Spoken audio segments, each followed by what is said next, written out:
Hi guys, ಎಲ್ಲರಿಗೂ ನಮಸ್ಕಾರ. ಪ್ರೀತಿ kitchen ಚಾನಲ್ಗೆ ಸ್ವಾಗತ. ಗಾಯ್ಸ್, ಇದು ತುಂಬ ಸಿಂಪಲಾಗಿ ಮಾಡುವ ಗೊಜ್ಜು ರೆಸಿಪಿ. ತುಂಬ ಅಂದರೆ ತುಂಬ ಚೆನ್ನಾಗಿರುತ್ತೆ, ಆರೋಗ್ಯಕರವಾಗಿರುತ್ತೆ. ಬನ್ನಿ ಗಾಯ್ಸ್, ಅದು ಯಾವ ಥರ ಮಾಡೋದು ತೋರಿಸ್ತೀನಿ. ಎಲೆ ಒಂದು ಅರ್ಧ ಬೌಲು ಈ ರೀತಿ ಬಿಡಿಸಿಟ್ಕೊಂಡಿದ್ದೀನಿ. ಕಣ್ಣಿಗೆ ತುಂಬ ಒಳ್ಳೆಯದು. ಯಾರು ಈ ಎಲೆ ತಿನ್ನೋಲ್ಲ ನೋಡಿ, ಅಂಥವ್ರಿಗೆ ಈ ರೀತಿ ಮಾಡಿಕೊಟ್ರೆ ತುಂಬ ಚೆನ್ನಾಗಿರುತ್ತೆ. ಬೆಳ್ಳುಳ್ಳಿ ಆಲ್ರೆಡಿ ನಾನು ಸುಲ್ಕೊಂಡು ಮಡಿಕೊಂಡಿದ್ದೀನಿ. ಒಂದು 4-5 ತೊಗೊಂಡು ಸುಲ್ಕೊಂಡು ಮಡಿಕೊಳ್ಳಿ. ಈ ಥರ ಸ್ವಲ್ಪ ಜಾಸ್ತಿ ಹಾಕಿದ್ರೆ ಇನ್ನೂ ತುಂಬ ಟೇಸ್ಟಾಗಿರುತ್ತೆ. ಕೊತ್ತಂಬರಿ ಒಂದು ಅರ್ಧ ಬೌಲು, ಹಸಿಮೆಣಸಿನಕಾಯಿ ನಿಮಗೆ ಖಾರಕ್ಕೆ ಎಷ್ಟು ಬೇಕು ಅಷ್ಟು ತಗೊಳ್ಳಿ. ಈರುಳ್ಳಿ ಒಂದು ತಗೊಂಡು ಈ ಥರ 4-5 ಪೀಸ್ ಮಾಡ್ಕೊಳ್ಳಿ. ಶುಂಠಿ ಒಂದು ಸ್ವಲ್ಪ, ಅರಿಶಿನ, ಗರಂ ಮಸಾಲ, ಧನಿಯಾ. ಒಂದು ಕಡಾಯಿ ಸ್ವಲ್ಪ ಕಾದ ನಂತರ ಬೆಳ್ಳುಳ್ಳಿ, ಶುಂಠಿ, ಈರುಳ್ಳಿ, ಹಸಿಮೆಣಸಿನಕಾಯಿ ಏನು ಪದಾರ್ಥ ತೊಗೊಂಡಿದ್ವಲ್ಲ ನೋಡಿ, ಅದೆಲ್ಲವನ್ನು ಎಣ್ಣೆಗೆ ಹಾಕ್ಕೊಂಡು ಈ ರೀತಿ ಹುರ್ಕೊಳ್ಳಿ. ಹುರಿದಿದ ನಂತರ ಆಲ್ರೆಡಿ ಫ್ರೈ ಮಾಡಿದ್ವಲ್ಲ ನೋಡಿ, ಅದಕ್ಕೇ ಕರಿಬೇವಿನ ಎಲೆ ಹಾಕ್ಕೊಂಡು ಅದ್ರ ಸ್ಮೆಲ್ ಹೋಗೋಷ್ಟು ಹಾಗೆಯೇ ತುಂಬ ಚೆನ್ನಾಗಿ ಫ್ರೈ ಮಾಡಬೇಕು. ಇಲ್ಲಾಂದರೆ ಕಹಿ ಹೊಡಿತೆ. ಅದ್ರ ಸ್ಮೆಲ್ಲೆಲ್ಲ ಹೋಗೋಷ್ಟು ಫ್ರೈ ಮಾಡಿ ಕರಿಬೇವಿನ ಎಲೆನ. ಎಲ್ಲವನ್ನು ಫ್ರೈ ಮಾಡಿದ್ದೀವಿ ಅಲ್ವಾ, ಕರಿಬೇವಿನ ಎಲೆ, ಈರುಳ್ಳಿ, ಹಸಿಮೆಣಸಿನ್ಕಾಯಿ, ಬೆಳ್ಳುಳ್ಳಿ, ಶುಂಠಿ ಎಲ್ಲವನ್ನು ಫ್ರೈ ಮಾಡಿದ್ವಲ್ಲ ನೋಡಿ. ಈಗ ಇಷ್ಟನ್ನು ಕೂಡ ನೀರು ಹಾಕ್ಕೊಂಡು ಸ್ವಲ್ಪ ನೀರು ಹಾಕ್ಕೊಂಡು ರುಬ್ಕೊಳ್ಳೋಣ.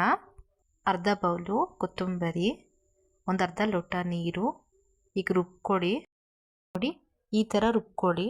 ಸ್ವಲ್ಪ ಗಟ್ಟಿಯಾಗಿ ಈ ರೀತಿ ಈ ಥರ ರುಬ್ಬಿದ ನಂತರ ಒಂದು ಕಡಾಯಿ ಸ್ವಲ್ಪ ಕಾದ ನಂತರ ಒಂದು 2-3 ಸ್ಪೂನು ಎಣ್ಣೆ, ಬೆಳ್ಳುಳ್ಳಿ, ಜಜ್ಜಿರುವ ಬೆಳ್ಳುಳ್ಳಿ, ಜೀರಿಗೆ, ಸಾಸಿವೆ ಎಲ್ಲವನ್ನು ಹಾಕಿ ಸ್ವಲ್ಪ ಫ್ರೈ ಮಾಡಿದ ನಂತರ ನಾವು ಆಲ್ರೆಡಿ ರುಬ್ಬಿಟ್ಟಿದ್ವಲ್ಲ ನೋಡಿ, ಫ್ರೈ ಮಾಡಿ ಪೂರ್ತಿ ನಾವೇನು ಮಸಾಲ ಹಾಕಿದ್ದೀವಲ್ಲ ಪೂರ್ತಿ ಹಿಡಿಬೇಕು.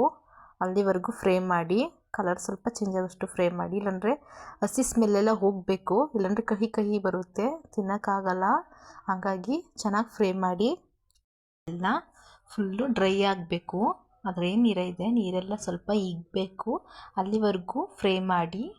ಕಲರ್ ಸ್ವಲ್ಪ ಚೇಂಜ್ ಆಗುತ್ತೆ, ಸ್ವಲ್ಪ ಗಟ್ಟಿಯಾಗುತ್ತೆ, ಅಲ್ಲಿವರೆಗೂ ಫ್ರೈ ಮಾಡಿ. ಎಲ್ಲವನ್ನು ಫ್ರೈ ಮಾಡಿದ ನಂತರ ರುಚಿಗೆ ತಕ್ಕಷ್ಟು ಉಪ್ಪು ಹಾಕಿ ಎಲ್ಲವನ್ನು ಮಿಕ್ಸ್ ಮಾಡಿ ಪೂರ್ತಿ ಫ್ರೈ ಮಾಡಿ. ಆಲ್ರೆಡಿ ನಾವು ರುಬ್ಬಿಟ್ಟಿರುವ ಜಾರ್ನಲ್ಲಿ ನೀರಿರುತ್ತಲ್ಲ, ನೀರು ತಗೊಂಡು ಈಗ ಹಾಕಿ ಎಲ್ಲ ಪೂರ್ತಿ ಗಟ್ಟಿ ಆಗಬೇಕು. ಅಲ್ಲಿವರೆಗೂ ಫ್ರೈ ಮಾಡಿ, ಪೂರ್ತಿ ಅದು ಗಟ್ಟಿ ಆಗಬೇಕು. ಅಲ್ಲಿವರೆಗೂ ಉಪ್ಪು, ರುಚಿ, ಖಾರ ಎಲ್ಲ ಹಿಡಿಬೇಕು. ಅಲ್ಲಿವರೆಗೂ ಫ್ರೈ ಮಾಡಿ, ನೀರು ಜೊತೆ ಫ್ರೈ ಮಾಡಿ. ಇಷ್ಟಾದರೂ ಗಟ್ಟಿಯಾಗಿರಬೇಕು. ಗಟ್ಟಿಯಾಗಿದ ನಂತರ ಮಿಕ್ಸ್ ಮಾಡಿದ ನಂತರ ಗರಂ ಮಸಾಲ, ಅರಿಶಿನ, ಧನಿಯಾ ಈಗೆಲ್ಲವನ್ನು ಮಿಕ್ಸ್ ಮಾಡಿ ಪೂರ್ತಿ ಎಲ್ಲ ಏನು ಹಾಕಿದ್ದೀವಿ ಎಲ್ಲ ನೋಡಿ, ಅದೆಲ್ಲ ಪೂರ್ತಿ ಮಸಾಲಕ್ಕೆ ಹಿಡಿಬೇಕು. ತುಂಬ ಟೇಸ್ಟಾಗಿರುತ್ತೆ. ಈಗ ಇದೇನು ಹಾಕಿದ್ದೀವಿ ಎಲ್ಲನೂ ಹಾಕಿದರೆ, ಇಲ್ಲಾಂದರೆ ಸ್ವಲ್ಪನೇ ಹಾಕಬೇಕು. ಜಾಸ್ತಿ ಹಾಕಿದ್ರೆ ಕಹಿ ಇರುತ್ತೆ. ಹಾಗಾಗಿ ಸ್ವಲ್ಪನೇ ಹಾಕಿ ಪೂರ್ತಿ ಈಗೆಲ್ಲ ಫುಲ್ ಗಟ್ಟಿಯಾಗೋಷ್ಟು ಫ್ರೈ ಮಾಡಿ. ಪೂರ್ತಿ ಎಲ್ಲ ಹಿಡಿದು ಇನ್ನೂ ಸ್ವಲ್ಪ ಗಟ್ಟಿಯಾಗುತ್ತೆ, ನೀರೆಲ್ಲ ಹೀರ್ಕೊಡುತ್ತೆ. ಅಲ್ಲಿವರೆಗೂ ಫ್ರೈ ಮಾಡಿದೆ ಥರ. ನಂತರ ಮುಚ್ಚಳವನ್ನು ತೆಗೆದ ನಂತರ ನೋಡಿ ಎಷ್ಟು ಚೆನ್ನಾಗಿ ಬೆಂದಿದೆ ಅಂತ. ತುಂಬ ಚೆನ್ನಾಗಿ ಬೆಂದಿದೆ, ನೀರೆಲ್ಲ ಹೀರ್ಕೊಂಡಿದೆ. ಈ ಥರ ಹೀರ್ಕೊಂಡಿರಬೇಕು. ಫ್ರೈ ಮಾಡಿ ಮಿಕ್ಸ್ ಮಾಡಿದ ನಂತರ ಒಂದು ಬೌಲ್ಗೆ ಸರ್ವ್ ಮಾಡಿ. ನಾನೊಂದು ಬೌಲ್ಗೆ ಗೊಜ್ಜು ತಗೊಂಡಿದ್ದೀನಿ, ಇನ್ನೊಂದು ಬೌಲ್ಗೆ ಅದೇ ಗೊಜ್ಜನ್ನ ರೈಸ್ ಜೊತೆ ಮಿಕ್ಸ್ ಮಾಡಿದ್ದೀನಿ.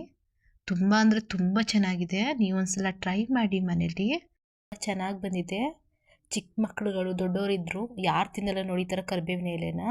ಕಣ್ಣಿಗೆ ತುಂಬ ಒಳ್ಳೆಯದು. ಅಂಥವ್ರಿಗೆ ಈ ರೀತಿ ಮಾಡಿಕೊಡಿ. ರೈಸ್ ಜೊತೆ, ಚಪಾತಿ ಜೊತೆ ಆಗಿರ್ಬೋದು, ನೀವು ಯಾವುದಕ್ಕಾದ್ರೂ ಈ ಥರ ಕಾಂಬಿನೇಷನ್ ತುಂಬ ಚೆನ್ನಾಗಿರುತ್ತೆ. ಒಂದ್ಸಲ ಮನೇಲಿ ಟ್ರೈ ಮಾಡಿ. ನಿಮಗೇನಾದರೂ ಈ ರೆಸಿಪಿ ತುಂಬ ಇಷ್ಟ ಆದರೆ ಲೈಕ್ ಮಾಡಿ, ಶೇರ್ ಮಾಡಿ, ಸಬ್ಸ್ಕ್ರೈಬ್ ಮಾಡಿ. Thank you.